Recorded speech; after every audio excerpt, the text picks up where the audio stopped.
Por Santa Sede nos referimos al gobierno central de la Iglesia Católica. ¿Sabías que la Santa Sede tiene personalidad jurídica internacional? Por ello, puede firmar tratados, enviar y recibir representantes diplomáticos y tener las normas jurídicas de un Estado. Los embajadores extranjeros se acreditan ante la Santa Sede, que es a su vez quien envía a sus representantes diplomáticos, que les va a llamar nuncios. ¿Y quién es el jefe del Estado de la Santa Sede? El Papa, quien es elegido mediante un cónclave.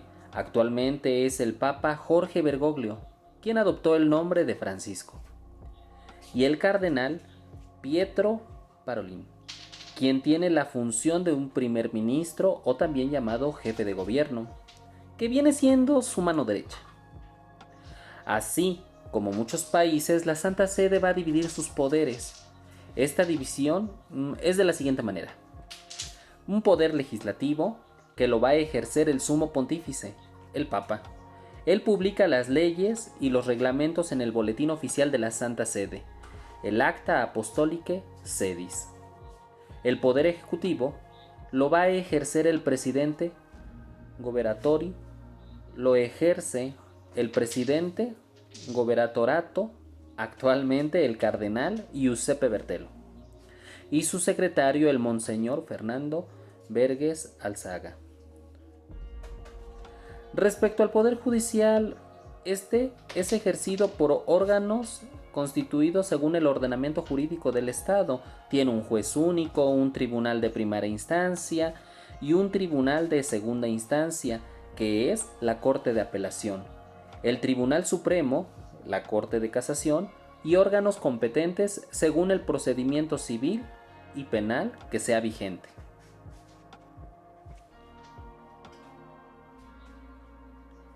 Dentro de las dependencias del secretario del Estado, tenemos al secretario para Asuntos Generales y el secretario de Relaciones con los Estados, Edgar Peña Parra y Paul Richard, respectivamente. Como un primer punto hablaremos de la personalidad jurídica de la Santa Sede, que es la representación de la Santa Sede, que la va a ejercer el Papa, ya sea de una forma directa o por medio de su secretario de Estado. La Santa Sede ha sido reconocida por los demás estados, por lo que ha logrado tener relaciones diplomáticas con más de 182 estados, en los cuales debemos de considerar a la Unión Europea y a la Soberana y a la Orden Militar de Malta. La Santa Sede es parte de la ONU como miembro observadora, ACNUR como miembro del actual Comité Ejecutivo y de la UNESCO como observadora, PNUD como observadora y OSCE como miembro. Ahora veamos un poquito sobre los antecedentes. La Santa Sede tiene su asiento en el Estado de la Ciudad del Vaticano, que surgió como un ente de derecho internacional público el 11 de febrero de 1929, como consecuencia de la firma de los tratados de Letrán entre Italia y la Santa Sede.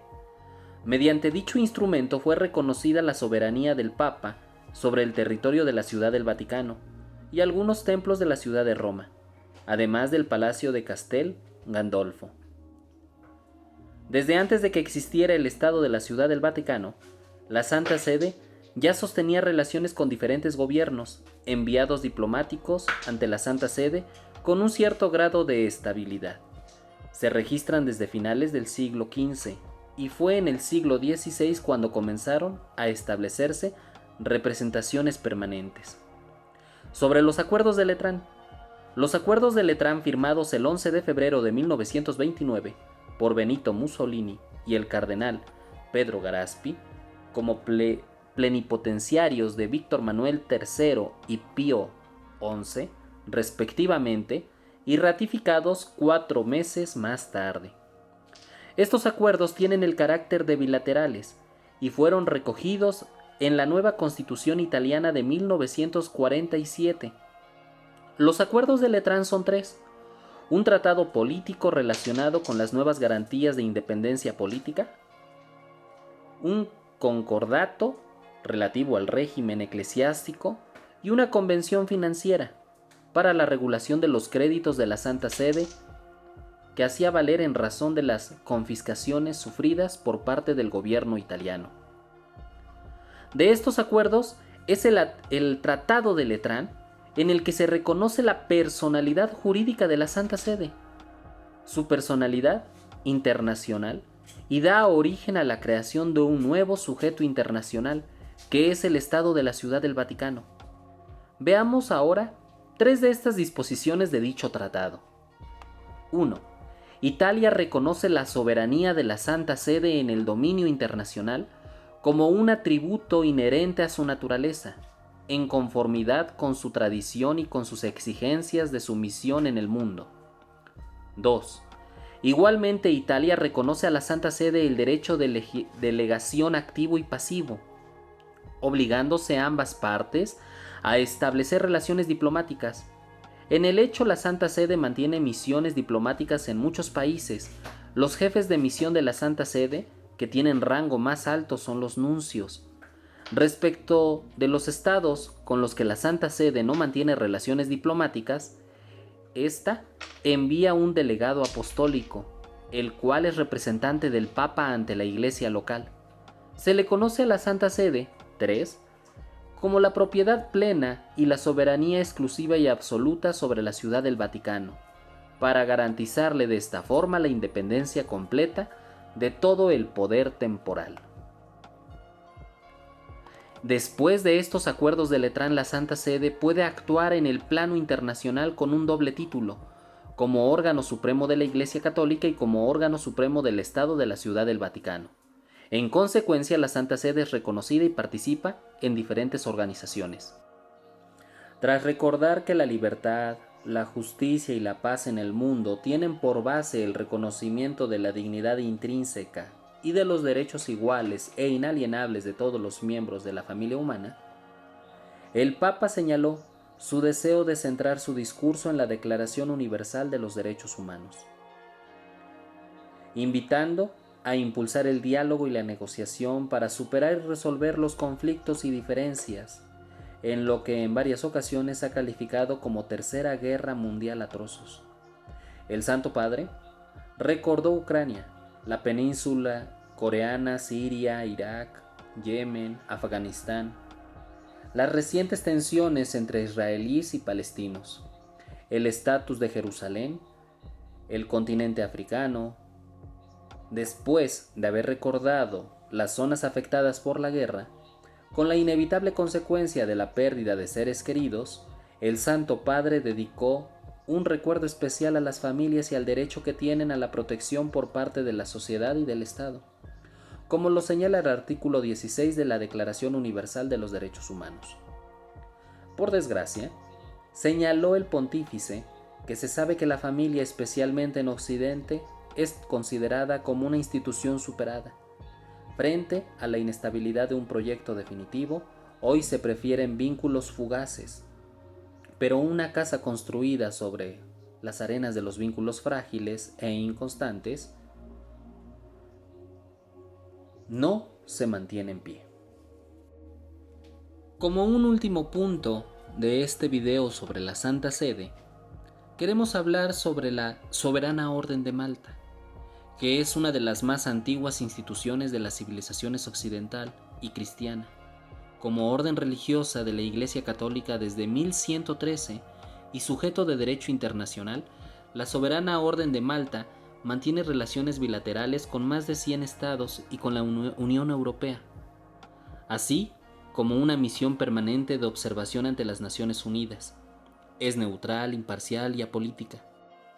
Sobre sus orígenes, datan de 1048, cuando mercaderes fundaron en Jerusalén un hospital para peregrinos.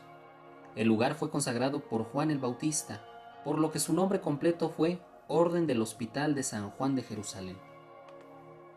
La orden tuvo reconocimiento del Papa Pascual II en 1113. Sus miembros adoptaron la regla de San Agustín, el hábito negro y una cruz de paño blanco con 8 puntas, 8 bienaventuranzas.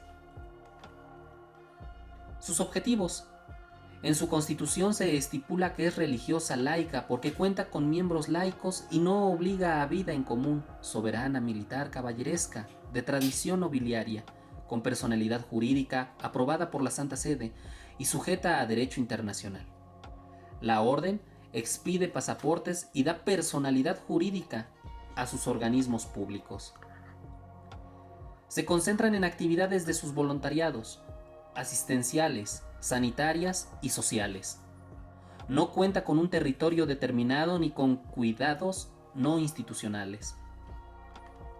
Son miembros del gobierno de la Orden de Malta el Gran Maestre, el Gran Comandador, el Gran Canciller, el Gran Hospitalario, el Gran Recibidor del Común Tesoro. El Gran Maestre es quien rige la Orden. El Consejo Pleno de Estado elige al Gran Maestre. El capítulo general de la Asamblea de Caballeros, el Soberano Consejo, está integrado por el Gran Maestre, los 4 altos cargos del Gran Ministerio y 6 consejeros elegidos por el capítulo general entre los profesos y los miembros. La Orden de Malta sostiene relaciones diplomáticas con 108 países. La Asamblea General de las Naciones Unidas tomó la resolución con fecha del 24 de agosto de 1994 de invitar a la Orden a participar en periodos de sesiones como observador. La Orden aceptó la invitación y nombró un representante con rango de embajador.